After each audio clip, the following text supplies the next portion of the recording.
She sings for the Montreal Canadiens.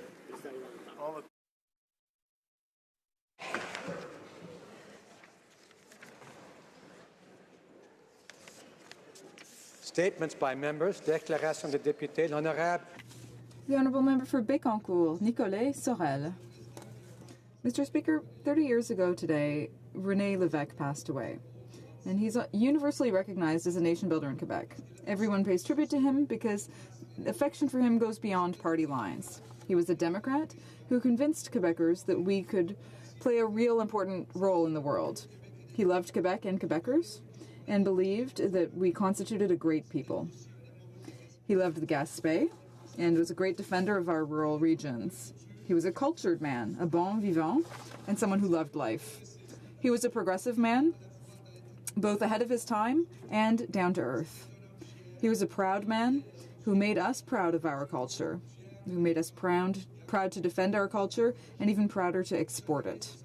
He gave us this ineffable feeling that we were a people and that we had a shared destiny.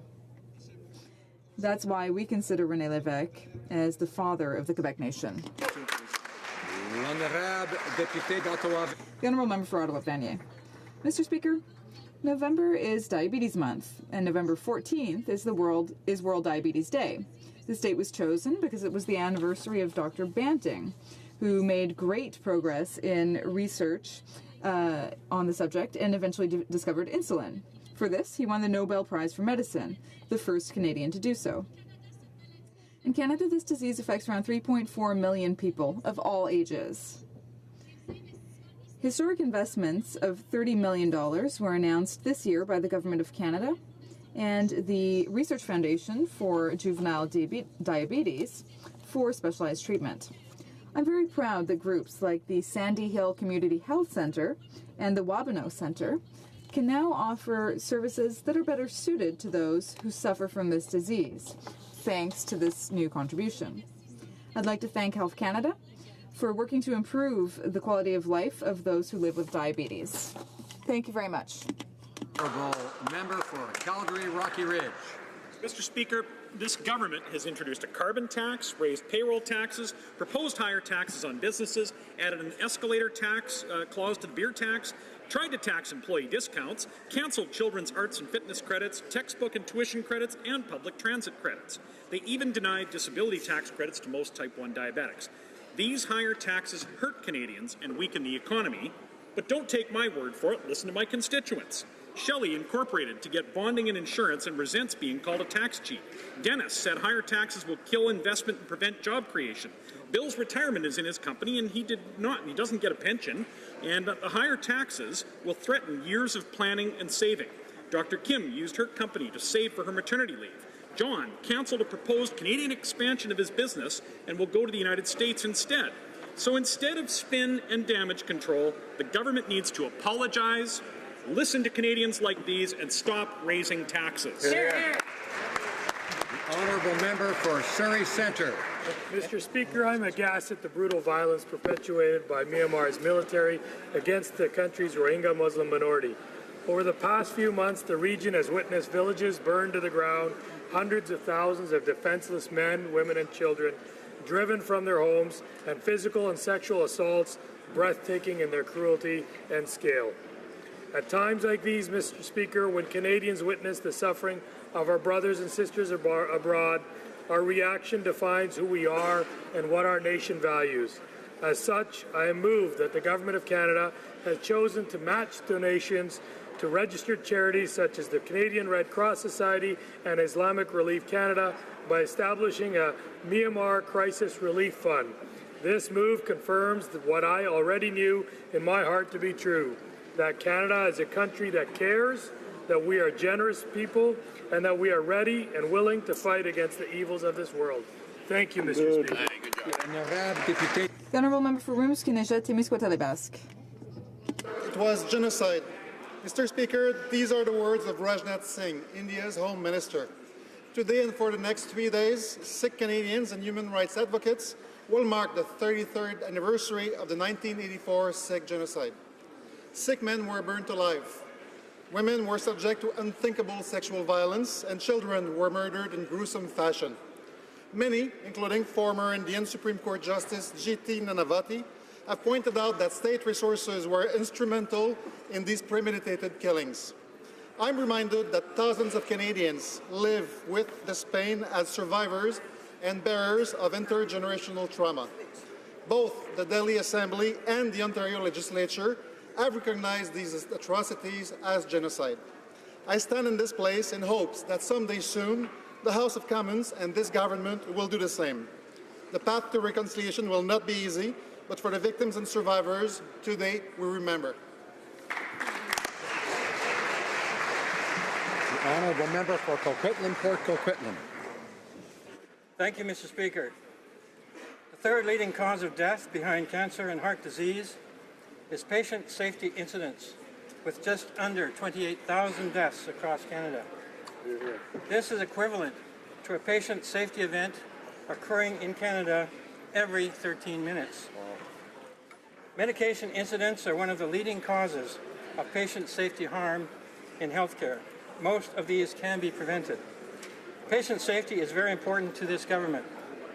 This week, we recognize Canadian Patient Safety Week. La Semaine de la Sécurité des Patients. Patient Safety Week is a campaign launched by the Canadian Institute for Patient Safety, and it is designed to protect information about best practices when it comes to patient security, both nationally, regionally, and locally. On opioids and medication safety, please. The honourable member for Niagara Falls. Mr. Speaker, I rise in the House today to address the importance of religious freedom in Canada. I am concerned because the government has introduced Bill C-51, and while I generally agree with many of the revisions to the Criminal Code, repealing Section 176 is not one of them. Section 176 is the only section of the Code that directly protects the rights of individuals to freely practice their religion, whatever that religion may be. I'm reminded of Prime Minister John Diefenbaker, who proudly said, "I am a Canadian, free to speak without fear, free to worship in my own way, free to stand for what I think right, free to oppose what I believe wrong, or free to choose those who shall govern my country. This heritage of freedom I pledge to uphold for myself and all mankind." Mr. Speaker, I call upon all Canadians to join me in asking the government to keep Section 176 in the Criminal Code. The unhindered right to worship is one of the fundamental foundations of our democracy and should have the support of everyone. The Honourable Member for Rivière-des-Mille-Îles. Mr. Speaker, I rise today in this House to pay tribute to an exemplary citizen who, from my riding, who on July 6th tragically lost her life in a car accident. She was affectionately known as Nell. She was very active in her community of De Montagne, and she was beloved by all. Her involvement with the organization Four Corners and her work as a yoga teacher and a speed walking teacher earned her the Queen's Diamond Jubilee Medal in 2012. Celebrate her life today. We remember also Nell's top 5 lessons. First, it's never too late to make a positive change. 2, it's always a good time for scones. 3, make your bed every day. 4, be humble. And 5, love. While we celebrate Women's History Month, I want to thank you, Nell, for all the great memories. Votre implication. Your contribution will leave a lasting mark on our community.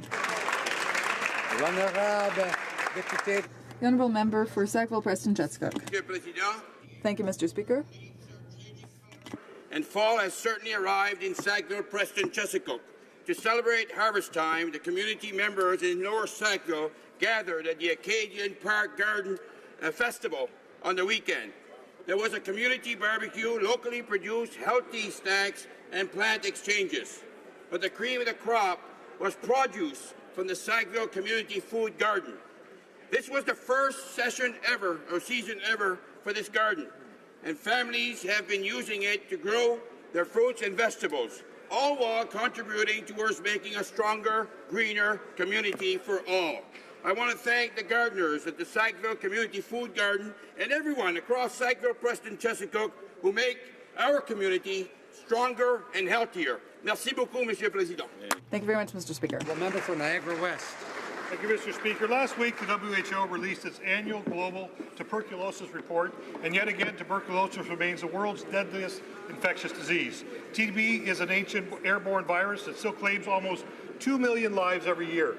The Global Health Caucus on HIV, AIDS, TB, and malaria had the privilege this week to speak with an incredible tuberculosis survivor. We had an eye-opening conversation about the human impact of this global epidemic. Nudita Venkat Tucson is here today to watch our democratic proceedings, but cannot hear our discussion because the medication that was used to treat her tuberculosis has left her permanently deaf. The medication is toxic, but patients often need to take it for up to 2 years, and in many cases, patients can't even complete the grueling treatment. We want to encourage Canada to continue to take a leading role and support the development of new and better drugs to treat TB to improve save the lives of people across the globe. Honourable member for Northwest Territories. Mr. Speaker, last year I stood in the House to speak about the protection of the porcupine caribou calving grounds in the Arctic National Wildlife Refuge in Alaska. Today I restate these concerns. This refuge is one of the most fragile ecosystems left on Earth. It's also the main calving grounds of the porcupine caribou herd, which is fundamental to the culture of the Gwich'in Nation of the NWT, Yukon, and Alaska. Mr. Speaker, the U.S. Senate recently passed a budget resolution that puts these sacred calving grounds at risk. I've written to legislators on both sides of the border, as have the Gwich'in leaders who will soon join others in Washington, D.C. to inform legislators of the importance of protecting this pristine area. I hope this message is heard, and I thank the Canadian Embassy in Washington for their work to support the protection of the Arctic National Wildlife Refuge. Thank you, Mr. Speaker. The honourable member for Long Range Mountains. Thank you, Mr. Speaker. Yesterday, as the new chair of the All-Party Tourism Caucus, it was my pleasure to host a breakfast. We heard updates from TIAC, the Tourism Industry Association of Canada, as well as Destination Canada. As many of us know, we have had a banner tourism year so far. The hard work of industry, Canada 150 celebrations, Free Parks Canada Discovery Passes all contributed to the momentum. The results are astounding. The first 8 months of 2017, we welcomed more than 14.6 million visitors, an increase of more than 4% over 2016. The tourism sector is the #1 employer of Canadian youth, and it represents over 1.7 million jobs. 2018 will also be a great opportunity to grow the industry from coast to coast to coast. It's the year of Canada-China tourism. In my riding of the Long Range Mountains, I'm proud to say I have over 540 tourism businesses that employ just under 5,000 people. Alors, chers collègues, parlez tourisme. So let's talk tourism. It's a part of all of our ridings. And let's keep building the tourism industry together. Thank you.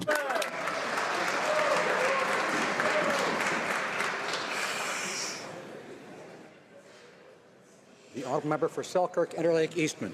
Mr. Speaker, Sergei Meninsky was a Russian lawyer, accountant, and whistleblower. While working on behalf of Bill Browder, he uncovered an elaborate tax fraud being carried out by the Russian government. For this, Sergei was arrested, beaten, tortured, and murdered in a Russian prison. On October 18th, the work of parliamentarians of all parties came to fruition when Senator Raynell Andrechuk's Bill S-226, the Justice for Victims of Corrupt Foreign Officials Act, the Sergei Meninsky Law, received royal assent. This legislation ensures Canada will not be a safe haven for foreign officials responsible for corruption and gross human rights violations. It is a tool to project our values abroad while protecting our sovereignty. Visiting Ottawa today is Sergei Meninsky's widow, Natalia, and their son, Nikita. They are accompanied by Meninsky's champion and human rights defender, Bill Browder, and they wish to thank all parliamentarians for our unanimous support for Bill S-226. On behalf of everyone here and in the Senate, I thank Mr. Browder and the Meninsky family for their tireless efforts in defending human rights on the world stage.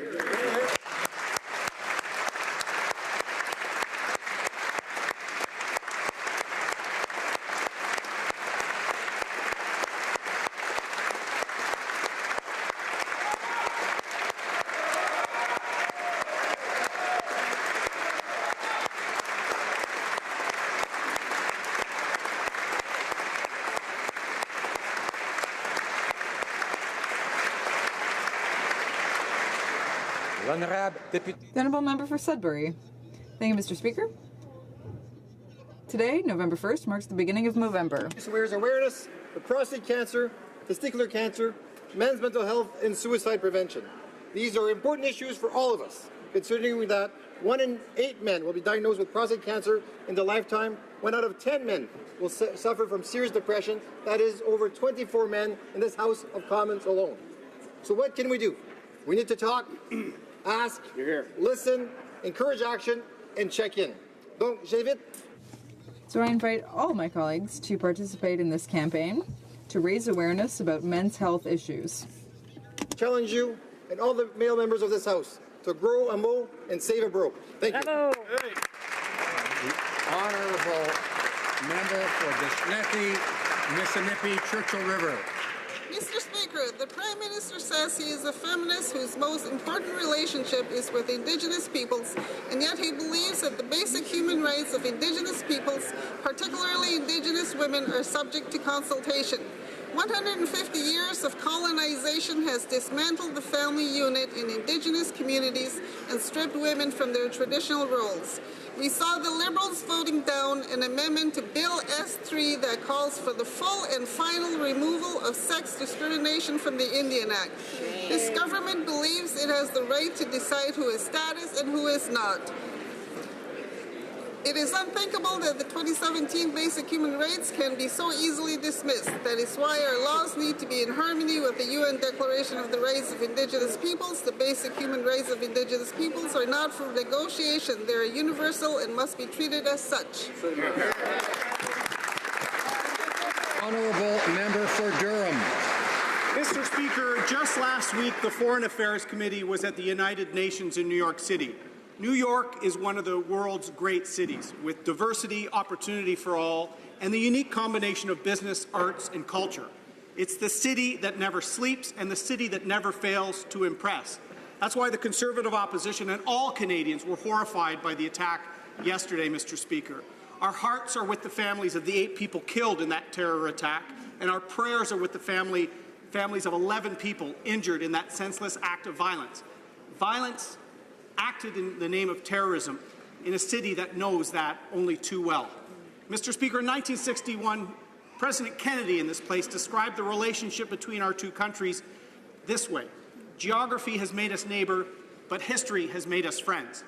Well, today, to my American friends, we send our deepest condolences in your loss and our strongest resolves to stand with you as we fight against acts of terror.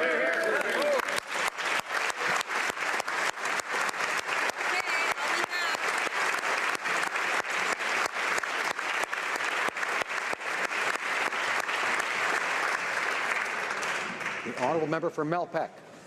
Mr. Speaker, Canadians last evening were shocked to learn about the senseless terrorist attack in New York City that caused a terrible and unnecessary loss of life. We in this place stand with all Canadians in offering our sincere condolences to those mourning the loss of family and friends. Innocent people doing nothing more than going about their daily lives or visiting Manhattan had life extinguished, others injured, their lives changed forever. We condemn such senseless acts by those who attack democracy, our values, and our freedoms. Much like the city itself, New Yorkers are resilient. Tragic events like yesterday will not deter them from going about their lives, nor should it. Stories of heroism and strength of community are already emerging. As before, the city and the people of New York will not be shaken. To our American friends, our allies and neighbours, we share in your grief, extend our prayers, and stand with you on this day.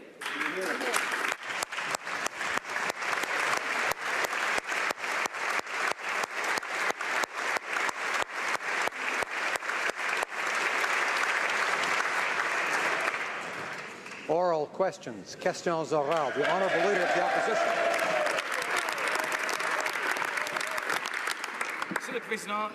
Mr. Speaker, the Finance Minister attempted to lecture the opposition yesterday. It didn't go very well.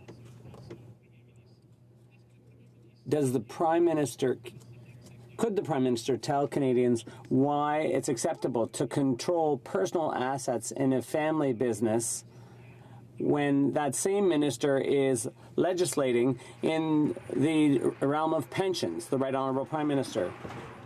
Mr. Speaker, in the House, we have Canadians from all different backgrounds and experiences, and it's important to be able to discuss openly and freely things that matter to Canadians and the country. But we have an ethics commissioner who is there to ensure that the rules are followed, that the protocols are there to protect the integrity of our parliamentary institutions. And we here on this side of the House, we support and celebrate the work the Commissioner does. The Honourable Leader of the Opposition. The Ethics Commissioner can only do her job if the government ministers actually provide her accurate information. And we know that didn't happen because the finance minister was fined for breaking the law. Now, yesterday he said that the problem is that other people just don't understand how it works. Right. Well, we know how it's supposed to work. Finance ministers should not be able to have direct control over assets that they own while they regulate and legislate in those very areas that their companies operate in.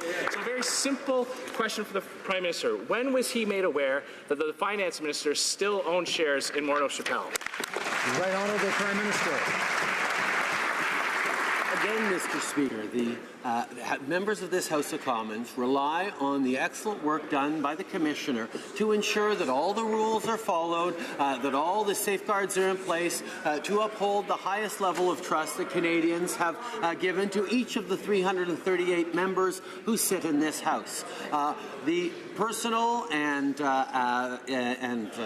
nasty attacks by the members opposite to try and lower Canadians' confidence in our institutions is quite frankly what they rejected after 10 years of that. The Honourable Leader of the Opposition Order, alors. We rely on the Ethics Commissioner to do her job, and she relies on ministers of the Crown to be honest and open with what they hold in their assets. And that's something that this finance minister has failed to do. So again, to the Prime Minister, on what date was he made aware that the finance minister failed to disclose his corporation in France? Right Honourable Prime Minister. Mr. Speaker, once again, we hear from these Conservatives thinly veiled attacks on the quality of work done by the Ethics Commissioner, which, quite frankly, is no surprise, because for 10 years, those members were part of a government that attacked the Elections Commissioner, that attacked Supreme Court justices, that attacked information commissioners, privacy commissioners, that attacked the parliamentary budget officer, that attacked anyone who got in their way of ramming through their views of things. We respect Parliament. Order. I'd ask a member for the Banff-Airdrie and others not to be talking or yelling when someone else has the floor. The Honourable Leader of the Opposition. Mr. Speaker, the only people in this House right now that don't respect the work of the Ethics Commissioner are the ministers of the Crown and the Finance Minister, who failed to disclose, who hid his corporation in France, and who has now been fined for breaking the law. Now, he has failed to be open about his many assets. He has failed to answer simple questions about what he owns and why he structured it in the way he has. We're still going to ask some very simple questions. Can the Prime Minister tell us if the Ethics Commissioner has been informed of the Finance Minister's recusals from the two meetings that he claims that he recused himself from? Right Honourable Prime Minister. Mr. Speaker, as I've done a couple of times, but I think it's important to do, particularly today when so many young people are in this House today watching the workings of our Parliament, is to explain that it is perfectly normal and even important for the opposition to be asking difficult questions of a government. That's at the core of what we have as a government. But it's also, because of the nature of those attacks, important to have independent commissioners in which we can all have confidence to ensure that the rules are followed in the appropriate manner. That is what we is always doing. What is coming from the opposition is noise.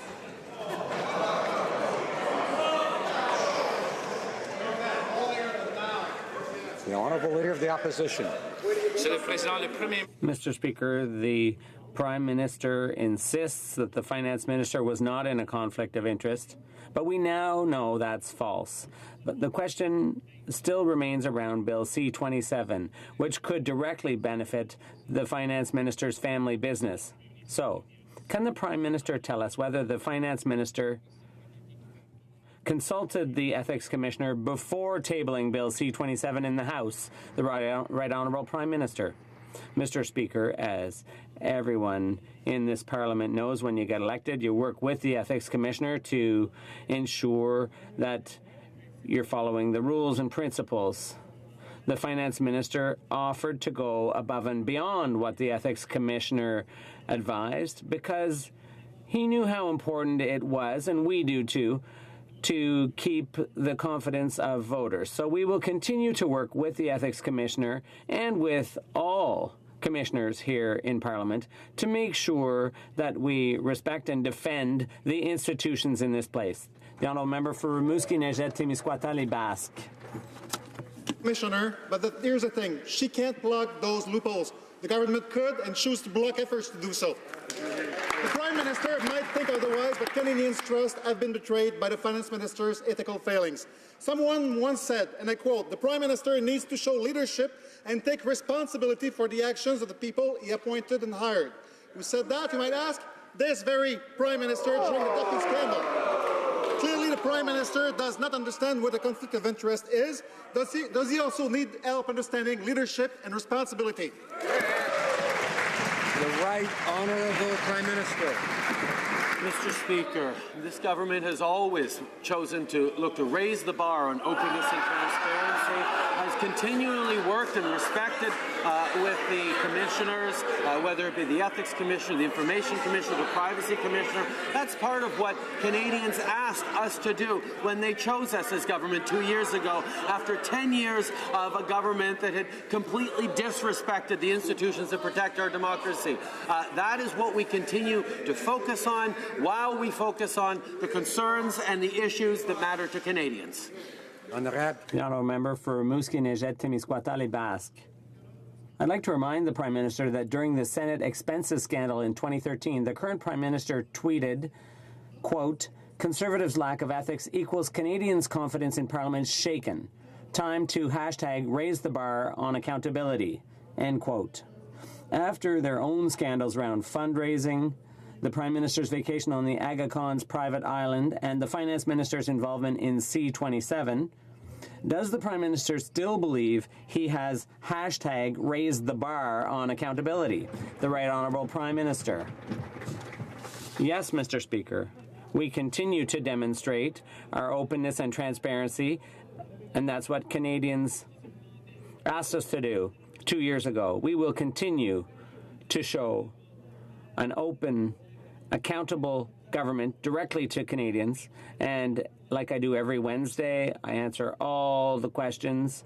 I'm showing time and time again how well we understand that keeping the confidence of Canadians is essential in order for government to work well. The Honourable Member for Hochelaga.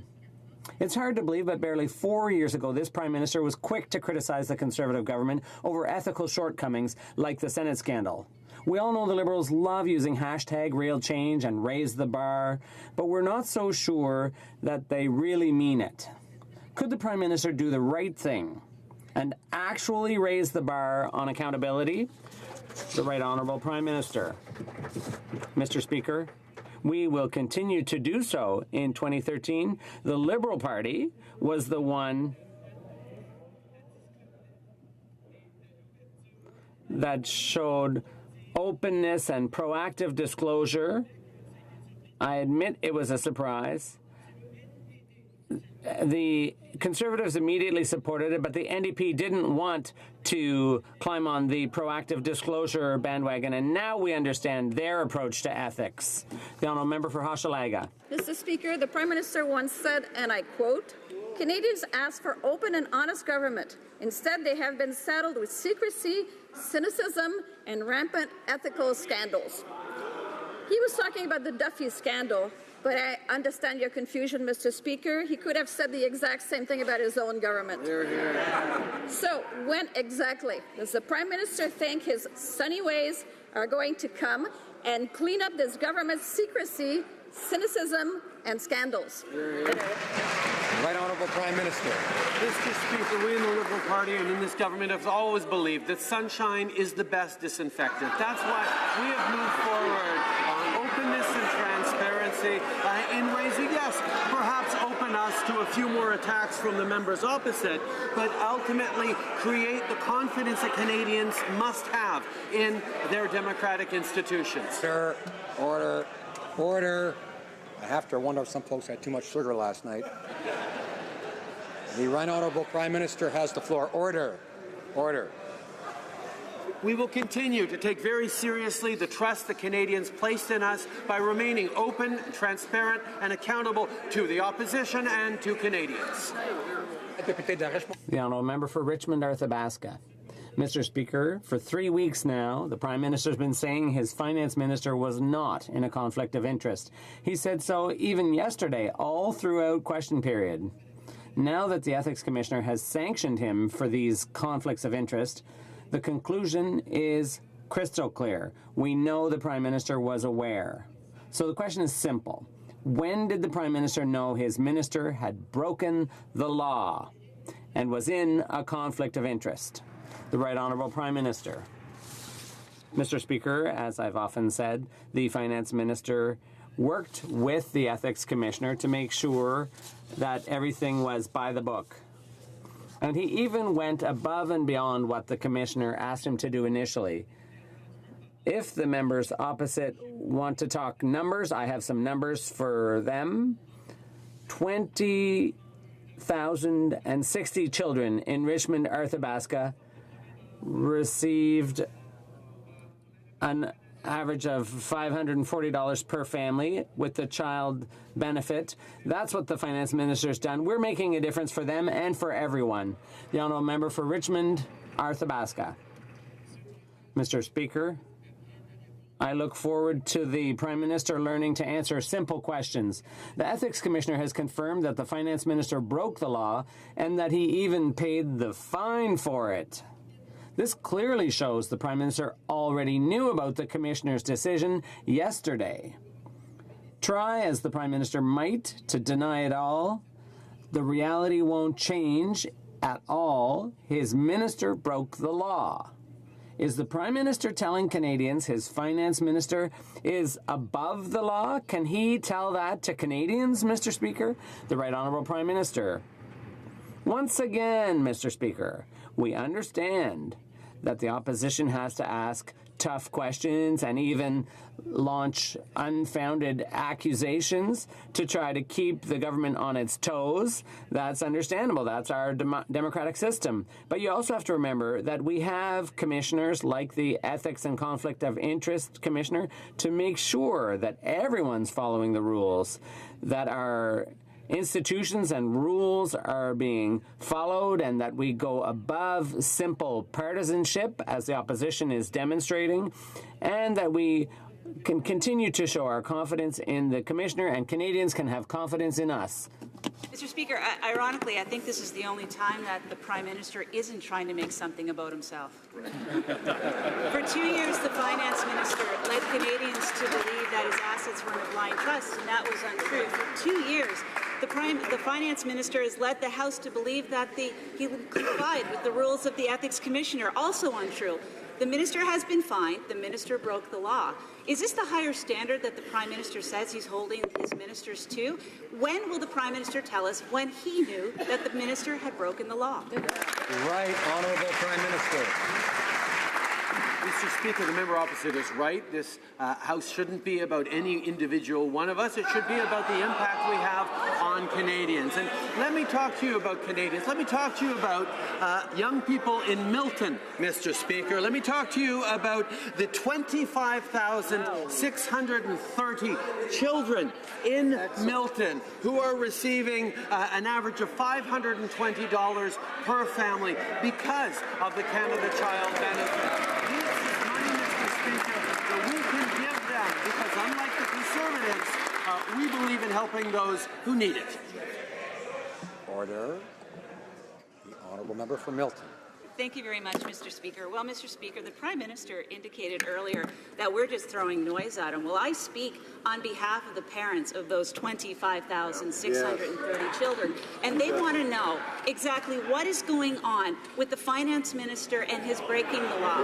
The Finance Minister's mandate letter from the Prime Minister said, I expect you to embody these values in your work and observe the highest ethical standards in everything you do. It's kind of like what we as parents teach our children. But here's the difference, Mr. Speaker. This Prime Minister, when did he know that the minister broke the law? And he's not abiding by it. Right, Honourable Prime Minister. Mr. Speaker, I know those parents in Milton, like those parents across the country, will be pleased to know that there is an ethics commissioner who takes seriously her job and ensures that the rules are followed as they are being followed by all of us in this House. But those parents also know that since the government changed, since we now have our government in place, they have been receiving larger benefit checks every month, tax-free, because the Conservatives chose to send those child benefit checks to millionaire families, and we send them to the people who actually need them. And the economic growth we've seen in this country. The honourable member for Milton. Carlton. We look alike.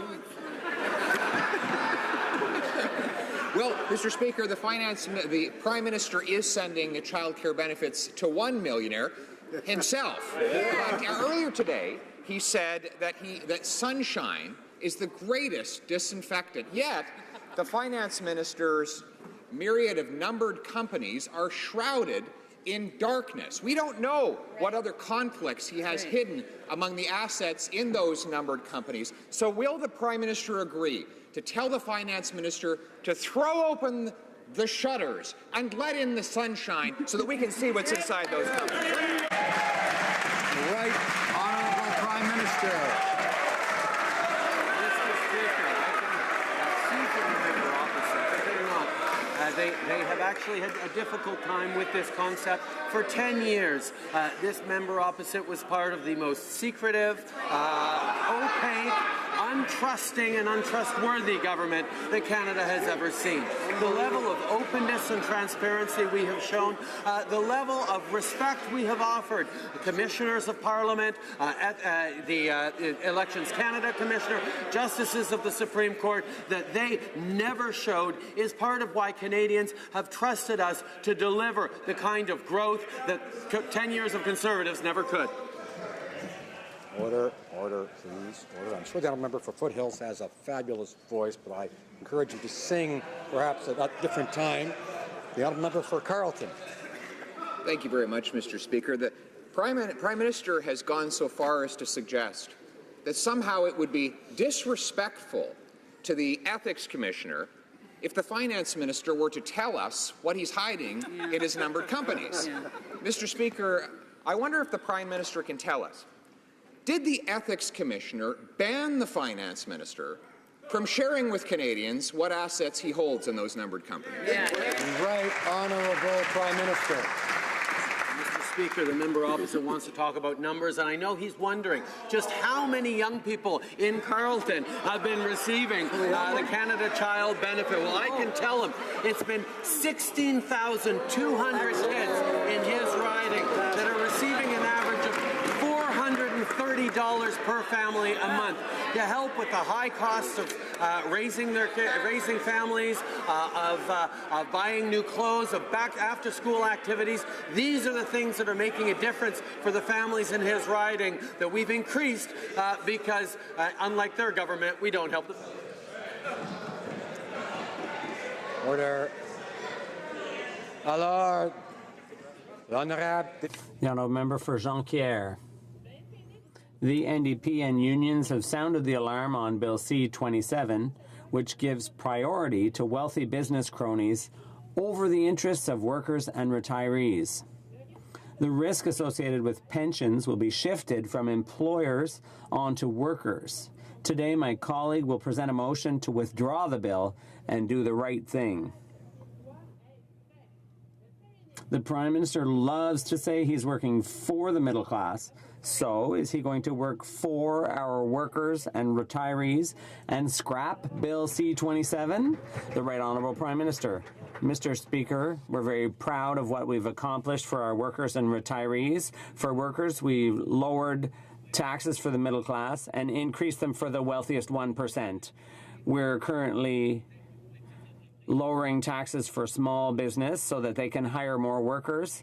And we're also working on behalf of retirees. We increased the guaranteed income supplement for the most vulnerable seniors by $1,000 a year. And we've boosted the Canada Pension Plan because we know that for the current generation, it's important to have reliable pensions. That's what we'll continue to do.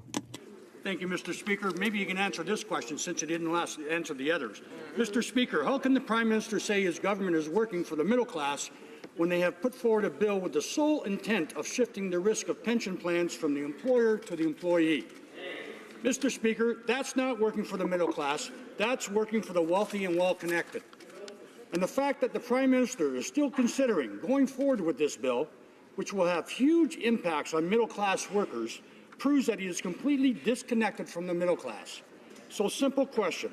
Will he do what's right and withdraw Bill C-27?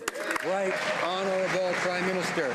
Mr. Speaker, just a week ago, we announced that we were going to be increasing the working income tax benefit by about $750 million in 2019. That's going to put more money in the pockets of hardworking Canadians and make a huge impact in the economic growth and the opportunities that hardworking Canadians have. We are always looking for ways to continue to help workers and their families and prepare them for their retirement. That is what we are going to continue to do because this government is focused on the middle class and those working hard to join it. The Honourable Member for Calgary-Nose Hill. Mr. Speaker, I noticed that one of the talking points the Prime Minister is using today is that we believe in helping those who need it. So I'm just wondering if he could clarify that when he said that, if he meant helping the Finance Minister who holds stocks in a company that saw its share price increase after he introduced Bill C-27. Right Honourable Prime Minister. Mr. Speaker, the previous government delivered Canada Child benefits that went to every family across the country, including the wealthiest families. We didn't think that was fair, and we got a lot of grief from the Conservatives who disagree with us on that. But we think doing more for the families who need it and less for the families who don't is a way of growing the economy. And you know what, Mr. Speaker? It worked. Right. The Canada Child benefit, lowering taxes for the middle class and raising them on the wealthiest 1%, and now lowering small business taxes and increasing the WIPI work. The Honourable Member for Calgary-Nose Hill. Well, that's why the GDP has shrunk and the deficit has increased, I'm sure, but nonetheless, the Prime Minister has said, sorry, other way around. Mr. Speaker, the Prime Minister also said that we rely on the excellent work of the Ethics Commissioner. But the reality is that the buck stops with him, with all of his cabinet ministers. Day after day, the Prime Minister has been standing up and saying that nothing has been done wrong yet. Today, the Ethics Commissioner said the Finance Minister broke the law. So why is the Prime Minister continuing to stand up and cover for his minister? Right Honourable Prime Minister.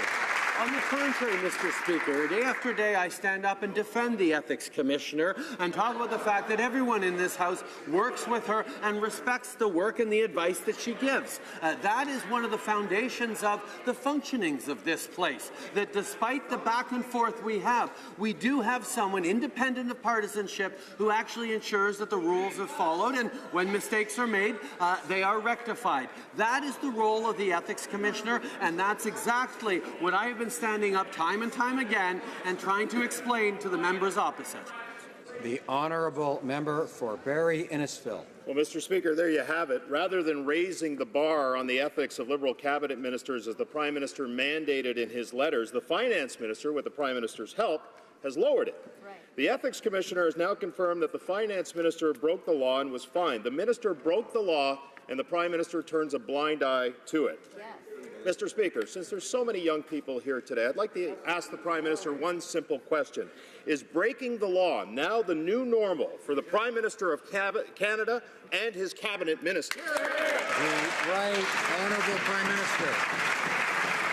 Mr. Speaker, I'm pleased that the member for Barrie-Innisfil brought up the young people in this place today. It's important for them to know that despite the back and forth that gets quite robust sometimes, particularly on Wednesdays, we do have a system that ensures that beyond partisanship, everyone in this place follows the rules, and if there are mistakes made, that there are consequences for it. We have a commissioner in place to defend the institutions of Parliament, the institutions of democracy. Unfortunately, for 10 years, the members opposite spent their time attacking those folks who were defending our democracy. The honourable member for Barrie-Innisfil. Order. But the rules weren't followed, Mr. Speaker. They were broken. Exactly. Right. Broken. The Prime Minister's letter told the minister he had an obligation, and I quote, that it's not fully discharged by simply acting within the law, and he must live up to the highest standards of honesty and impartiality. But now we know the minister broke the law. Where I come from, Mr. Speaker, in Barrie-Innisfil, you're either accountable or you justify. How can the Prime Minister keep making excuses for this finance minister? The right honourable Prime Minister. To the contrary, Mr. Speaker, I'm demonstrating that we respect and work with and follow the advice of the Ethics Commissioner. But I know the member from Barrie-Innisfil wants to know how kids in his riding are doing. Mr. Speaker, 19,730 children in his riding are doing better because of the Canada Child Benefit. That's an average monthly check to families of $540. Money that's being delivered to those families because the Conservatives gave them to everyone. We're giving them to those who need it the most. That's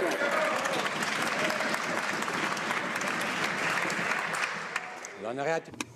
The Honourable Member for Salaberry-sur-Roi. Mr. Speaker, the head of Morneau Chappelle stated at the end of 2015 that his company viewed the transfer of pension fund risk from employers to employees as a major business opportunity. Funny coincidence, the Minister of Finance tabled Bill C-27, a bill doing just that, only a few months later. If the Prime Minister likes the middle class as much as he says he does, why did he let his Minister of Finance table a bill that goes after workers' pensions to enrich his friends? Right Honourable the Prime Minister. Mr. Speaker, I will happily speak about what we're doing for the middle class, for workers and for our pensioners. We brought down the age of retirement from 67 to 65 because the Conservative government had brought it up. We are delivering $1,000 per year more for our most vulnerable seniors, and we enhanced the Canada Pension Plan for the first time in generations because we know that investing in pensions and retirement for our workers is important. Howell River. Mr. Speaker, do you want to know why Morneau Chappelle has been asking for legislation enabling target benefit pension plans for years? Because these plans are good for their clients and their employers, but not so good for the employees. Tabling a bill that places the burden of risk and accountability on pensioners is not working for the middle class, Mr. Speaker. It's working for corporate interests. Will the Prime Minister stop spewing talking points about the middle class and really help them by withdrawing C-27? Right Honourable Prime Minister. From the beginning of this government's mandate, we have focused on helping the middle class in concrete ways, whether it was lowering taxes for the middle class, raising them on the wealthiest 1%, or delivering a Canada Child Benefit that helps families directly, including in North Island, Powell River, Mr. Speaker, where 14,350 young people will be receiving larger checks, help every month with the high costs of raising their families. That's a $600 check on average to families every month, and it's making a real difference for the folks in your riding. The member for Cloverdale, Langley City. Order. Mr. Speaker, our oceans are central to our Canadian heritage and identity. With the longest coastline in the world and bordering 3 oceans, Canada is truly a maritime nation. However, our oceans are under threat from climate change, overfishing, and pollution. That's why we promised Canadians in the last election to protect 5% of our oceans by the end of this year and 10% by 2020. Could the Prime Minister update this House on the status of this commitment? The Right Honourable Prime Minister. Speaker, I want to thank the member for Cloverdale-Langley City for his great question and his hard work. In 2015, we promised to protect 5% of Canada's oceans by 2017, and we have delivered. 5.22% of our marine and coastal areas are now protected, up from less than 1% 2 years ago. These protections are based on sound science, extensive consultation, and transparent decision-making. We will continue to work towards our goal of protecting 10% of our marine and coastal areas by 2020, and we're all going to work together to protect our oceans for future. The Honourable Member for Sarnia-Lambton. Mr. Speaker, the Financial Post reports that sufferers of autism, bipolar disorder, schizophrenia, and other mental health issues are the latest victims of a clampdown on access to the disability tax credit. Families I met with told me how the Liberals have taken thousands of dollars from RDSPs used for saving for their disabled children's future. Can the Prime Minister please explain to Canadians exactly how shaking down our most vulnerable citizens is a fair and balanced approach on taxes? The Right Honourable Prime Minister. Contrary, Mr. Speaker, this government is committed to supporting our most vulnerable citizens. That's why we're moving forward with a National Disability Act that will remove barriers to access and success for all Canadians who are living with disabilities. On top of that, in regards to mental health, I can tell the honourable member that we are delivering record numbers of support and tax breaks through the disability tax credit to sufferers of mental health, more last year than any previous year. We are continuing to focus on supporting the most vulnerable because that's what Canadians expect of this government. The Honourable Member for Mégantic-L'Érable. Mr. Speaker, the Liberals are moving heaven and earth to find more money to cover their out-of-control spending. There are many victims, agricultural producers, employee discounts, small businesses, and they only stop when they're caught red-handed, Mr. Speaker. Now, they're choosing winners and losers in deciding who deserves support. Shane, a citizen of Alberta who is diabetic, is angry. He says, according to them, I'm no longer disabled, but my situation hasn't changed, and this makes no sense. Mr. Speaker, rather than let the Minister of Revenue take on the role of medical practitioner, when will the Prime Minister give Shane his tax credit back? The Right Honourable the Prime Minister.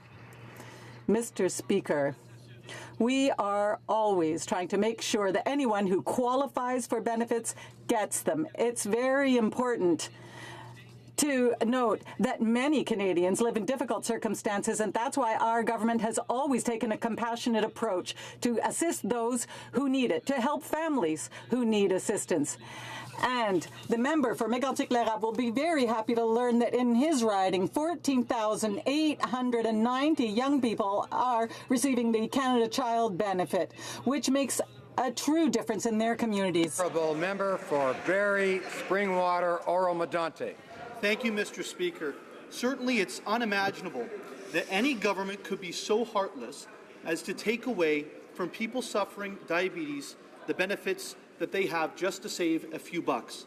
But now we're hearing reports that the Liberals are also targeting Canadians with mental health illnesses and autism to help pay for their out-of-control spending. Enough is enough. When will the Prime Minister stop treating Canada's most vulnerable as if they are tax cheats? Right Honourable Prime Minister. Mr. Speaker, we are committed to ensuring that all Canadians have access to the credits and benefits that they're entitled to. We've made it easier to access services with the support of the disability tax credit. And it's important to note, the approval rate for this tax credit in relation to mental health was actually at an all-time high for 2016 and 2017. And we're investing $5 billion to ensure mental health supports for over 500,000 Canadians under the age of 25. The Honourable Member for Carleton. Eligibility for the disability tax credit for diabetics depends on whether they require 14 hours of life-sustaining therapy per week, according to Section 118 of the Income Tax Act. A doctor certifies whether they meet that requirement. But this Prime Minister's Revenue Minister wrote a letter in which she says that it is unlikely for diabetics to reach that requirement. She is overriding the decision of doctors. Will he tell her to stop interfering politically and cancel this tax increase on our most vulnerable Canadians? The Right Honourable Prime Minister. Mr. Speaker, the fact is Canadians don't believe Conservatives when they come forward with these sorts of things. It's their government that cut health benefits for refugees. They're the ones who shuttered 9 veteran services offices. That was one of the things that Canadians asked us to fix, that we restore those benefits and that we demonstrate the kind of compassion that Canadians expect of their government that they went without for 10 years. That's exactly what we are focusing on doing. We are ensuring that all Canadians who have access to these credits and benefits get access to them. The Honourable Member for Rosemont, La Petite Patrie. Mr. Speaker, the Minister of Finance's scandals become kryptonite, hasn't it?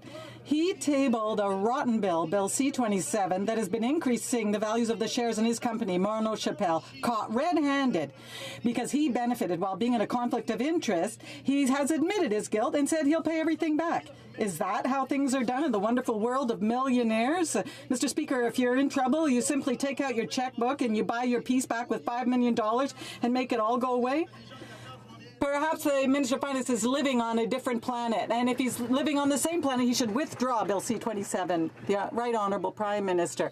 Once again, Mr. Speaker, we know that opposition members have to attack the government, and they also make personal attacks. However, in our democratic system, in our parliamentary system, we have commissioners who are responsible for ensuring that all the rules are followed, that if any mistakes are made, they are corrected.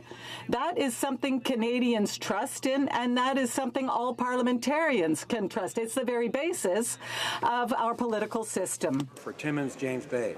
Mr. Speaker, the head honcho at Morneau Chappelle told investors in 2013 that legislation was required to open up that lucrative Canadian market to attack defined pensions. And as minister, he gave them Bill C-27, and voila, stocks in Morneau Chappelle went through the roof, and he made gazoodles of money.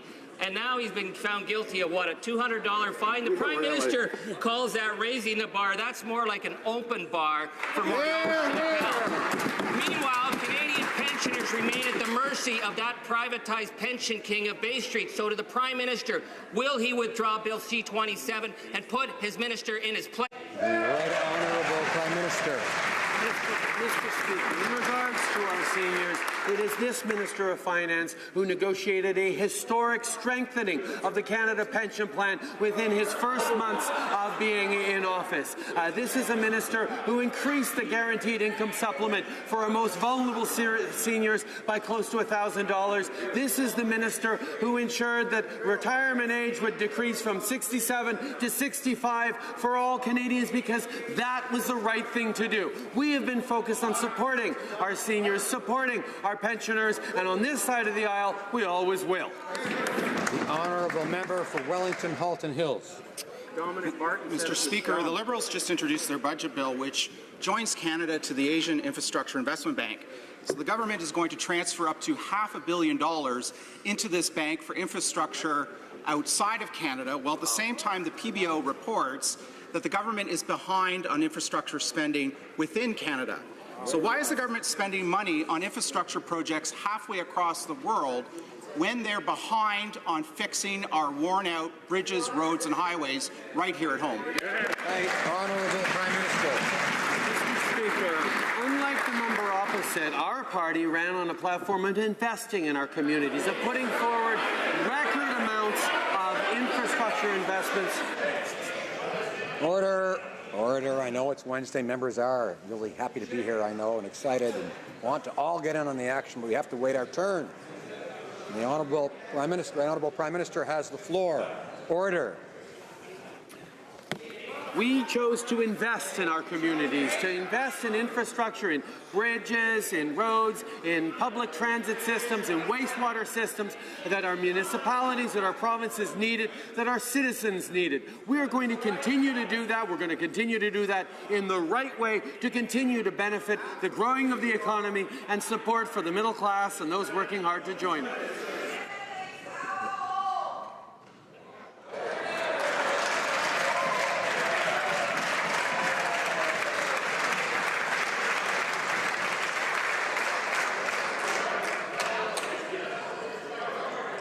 I would encourage the member for Richmond Centre not to be yelling in the House when she doesn't have the floor. The Honourable Member for Lévis-Lotbinière. Mr. Speaker, we are very worried about a high-tech neighbourhood being planned for Toronto. This data centre will store a considerable amount of personal information about Canadians, and we are very concerned. Mr. Speaker, in similar cases in the United States, stored data is subject to the Patriot Act. But how will the confidentiality of this information be guaranteed here in Canada and Toronto? Mr. Speaker, who will ensure that Canadians' personal information will be kept confidential, and where will the data be stored? The Right Honourable Prime Minister. Mr. Speaker, this government takes very seriously its responsibility to protect the privacy of Canadians, and that's why we are working very hard to improve and modernize our systems in order to make sure that Canadians control the information of Canadians. We know this is very important in a more globalized world. We know it's important to ensure the security of data, and that's why we're working very hard in this area. Riverbend. Recently, the Prime Minister was in Toronto with Google to announce the construction of a high-tech neighbourhood. The Google experiment will use data gained from cameras, smartphone apps, and sensors to design and maintain the project. But Canadians are concerned and want to know who owns the data and what will they do with it. What guarantees will the Prime Minister give that the privacy of Canadians will be protected? Honourable Prime Minister. Mr. Speaker, we know that the world is changing in a rapid way, and it's important that Canadians not just be part of it, but help shape the way the world is going to change in a way that respects people's rights and freedoms, respects people's privacy, and ensures that the right balance between innovation and economic growth and opportunities be matched with a defence of our charter rights and of those inherent rights of Canadians. That is why we are so excited about the fact that the world is looking to Canada as a place to innovate, to build the cities of the future in ways that benefits all of our citizens, not just the wealthiest 1%. Honourable Member for Vaughan Woodbridge. Mr. Speaker, last week our government tabled Budget Implementation Act 2017 No. 2. 2017 is the next step in our government's ambitious plan to make smart investments that will create jobs, grow our economy, and provide more opportunities for the middle class in my riding of Vaughan Woodbridge and across Canada. Can the Prime Minister tell this House how we will ensure that the Canadian middle class will be made the priority in Budget 2017's measures? The Right Honourable Prime Minister. Mr. Speaker, I'd like to thank the member for Vaughan Woodbridge for his question, and I'd like to congratulate him on his bilingualism. Canadians are at the very heart of our innovative economy that is creating more jobs for the middle class. We are helping Canadians workers in federally regulated sectors. We are helping them balance their professional and their family lives with more flexible work arrangements. This will help them adapt to changing working conditions. And as the PBO said, our investments in Canadians and in our economy is working. Well, member for Thornhill. Mr. Speaker, we've become accustomed in this House to Liberal ministers violating the written and the unwritten laws and rules of the House. And in every case, after obfuscation and stonewalling, there is an admission of wrongdoing with various excuses and justifications. Now, Mr. Speaker, we have photographic evidence that the Minister of Sports and Disabilities improperly used parliamentary resources campaigning for his dad in a recent Calgary election. Does the Prime Minister support what the Minister did, or does the Prime Minister think the Minister should follow the rules? Right Honourable Prime Minister. Mr. Speaker, after 10 years of a government that paid no attention to the rules, that shows secrecy, obfuscation, and partisan advantage over just about everything else, I think Canadians are relieved to have a government that takes transparency, accountability, and openness as seriously as we do. We will continue to follow the rules. We will continue to demonstrate that Canadians were right to place their trust in us. We will continue to demonstrate that we are worthy day in and day out of the trust Canadians placed in us. The honourable member for Skeena-Bulkley Valley. It's truly amazing as you can say all of that with a straight face. You know, we did some quick research as to how many Canadians in the riding of Toronto Centre benefited from the introduction of Bill C-27. We found one. Here's the finance minister. He gained $2 million in 4 days. It's remarkable. You know, this Prime Minister says he respects Parliament so much that he looks at serious ethical violations and calls them noise. He's worried about the young people so much that he just spent an hour not answering a single direct question from the government, from the opposition. So will he end all of this? And this is the only way to do it, is if he will end his attack. The Right Honourable Prime Minister. Mr. Speaker, I believe in sunny ways. I believe in staying focused on Canadians, and that's exactly what we're doing. I believe that sunshine is the best disinfectant, and openness and transparency is what Canadians expect. That is what we will always stand for. I respect the member opposite tremendously for his responsibility to ask difficult questions and to press the government on it. I am going to stay focused on doing the right things the right way, on ensuring our team is doing that, and always respecting the Ethics Commissioner for the work she does to ensure that we all follow the rules. The honourable member for South Shore St. Margaret's. Mr. Speaker, derelict vessels are a problem for many coastal communities, including in my riding of South Shore St. Margaret's. That's why I introduced M40 and was very proud when this House adopted this motion unanimously. Earlier this week, our government introduced C-64 in Parliament to address this important issue. Can the Prime Minister please update Canadians on the new measures included in this unprecedented legislation? The Right Honourable Prime Minister. I thank the member from South Shore St. Margaret's for her question and for her advocacy on this important file. Following up on our Oceans Protection Plan, which I announced a year ago, we introduced legislation to vessel owners responsible for wrecked, abandoned, or hazardous vessels. This legislation is the first of its kind in Canada, and with it, we are delivering on our commitment to better safeguard the environment, increase the safety of Canadians, and strengthen local economies. Coastal communities across the country can continue to count on our support. The honourable member for Portneuf-Jacques-Cartier. Thank you, Mr. Speaker. Mr. Speaker, yesterday at the Donnacona prison, workers demonstrated so that they could simply be paid. This government set October 31st, 2016 as the deadline for dealing with Phoenix problems, and 1 year later, nothing has been resolved. Mr. Speaker, without having resolved one employee's pay issues, the government simply paid itself and then forced the worker to live on $300 with no forewarning. It's 2017. Why can't the Prime Minister find a solution and pay honest employees working for the government properly? What is their new deadline, Mr. Speaker? The Right Honourable Prime Minister. Mr. Speaker, the pay centres related problems are absolutely unacceptable, and Goss Kilroy's report confirms that the cost of the project had been underestimated by the previous government at the planning stage.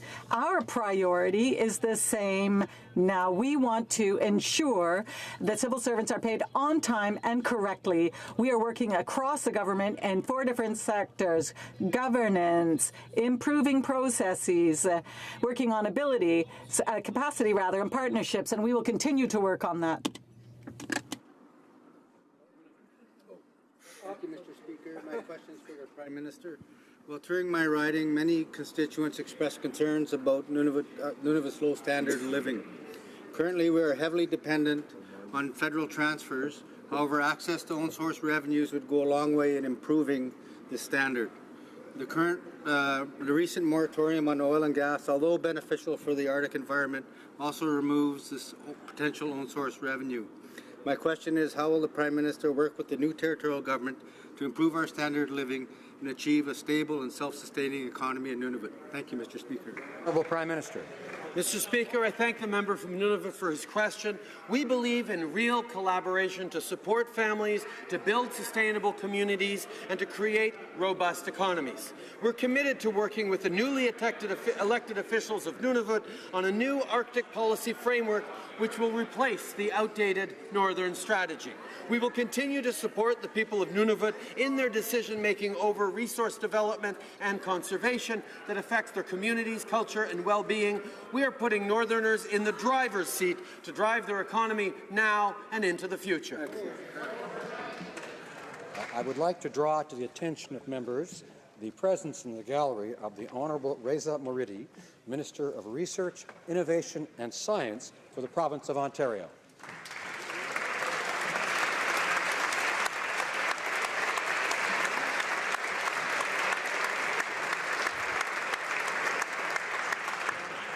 The honourable member for Hamilton Mountain is rising on a point of order, which I have noticed already, and then I'll go to the member for Carleton.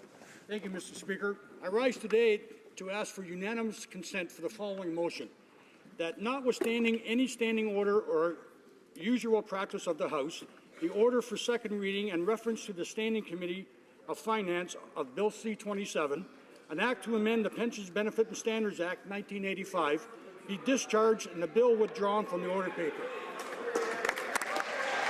Does the honourable member have unanimous consent of the House to move the motion?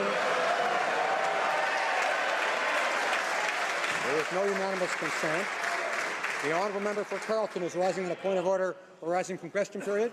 Thank you very much, Mr. Speaker. It is customary under the standing orders for members to table in the House of Commons documents that they have made reference to during debate or question period. Earlier on, I explained that the requirement to receive the disability tax credit was for someone to require 14 hours a week of life-sustaining therapy, and that the minister had, if the minister had denied people who